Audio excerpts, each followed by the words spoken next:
Hi friends, welcome to my channel Supreme ರಿಪೇರ್ಸ್ಗೆ ಎಲ್ಲರಿಗೂ ಸ್ವಾಗತ ಸುಸ್ವಾಗತ. ನೋಡಿ, ಇವತ್ತು ನಾನು ಟೈಪ್ ತೋಶಿಬಾ ಮೋಟರ್ನ ಯಾವ ರೀತಿ ಅಸೆಂಬಲ್ ಮಾಡೋದು, ಯಾವ ರೀತಿ ಫಿಕ್ಸ್ ಮಾಡೋದು ನಾನು ತೋರಿಸ್ಕೊಡ್ತಾ ಇದ್ದೀನಿ.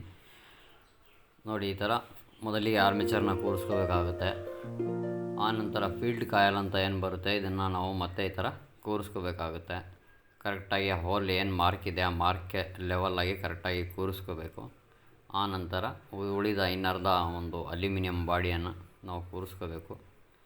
ಆರ್ಮೇಚರ್ ಫೀಲ್ಡ್ ಕಾಯಲ್ ಎಲ್ಲ ಸಮವಾಗಿದೆಯಾ ಚೆಕ್ ಮಾಡಿಕೊಂಡು ಕೂರಿಸ್ಕೋಬೇಕಾಗುತ್ತೆ. ನೋಡಿ, ಈ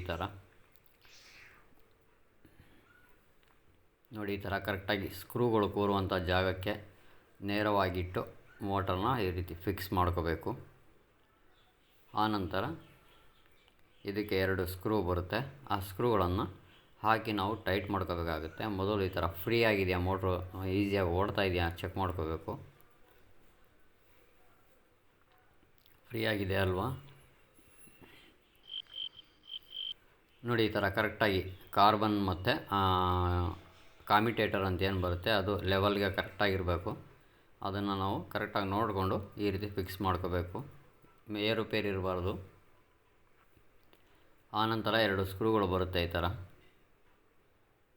ಹಾಕಿ ನಾವು ಸ್ಕ್ರೂ ಡ್ರೈವರ್ ಅಥವಾ ಮಿಷಿನ್ನ ಸಹಾಯದಿಂದ ನಾವು ಟೈಟ್ ಮಾಡ್ಕೋಬೋದು. ನಾನು ಸ್ಕ್ರೂ ಮಿಷಿನ್ನ ಸಹಾಯದಿಂದ ಟೈಟ್ ಮಾಡ್ಕೋತಾ ಇದ್ದೀನಿ.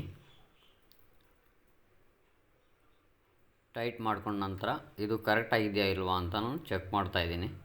ಈ ಥರ ಕಾರ್ಬನ್ನ ಸೇರಿಸ್ಕೋಬೇಕು. ಇದಕ್ಕೆ 2 ಕಾರ್ಬನ್ ಬ್ರಷ್ಗಳನ್ನ ಈ ಥರ ಸೇರಿಸ್ಕೊಂಡು ನೋಡಿ, ಆಪೋಸಿಟ್ ವೈರ್ಗಳು.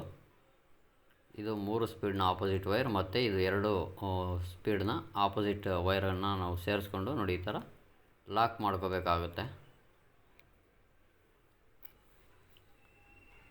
ನೋಡಿ, ಈ ಥರ ಬರುತ್ತೆ ಫಿನಿಶಿಂಗು.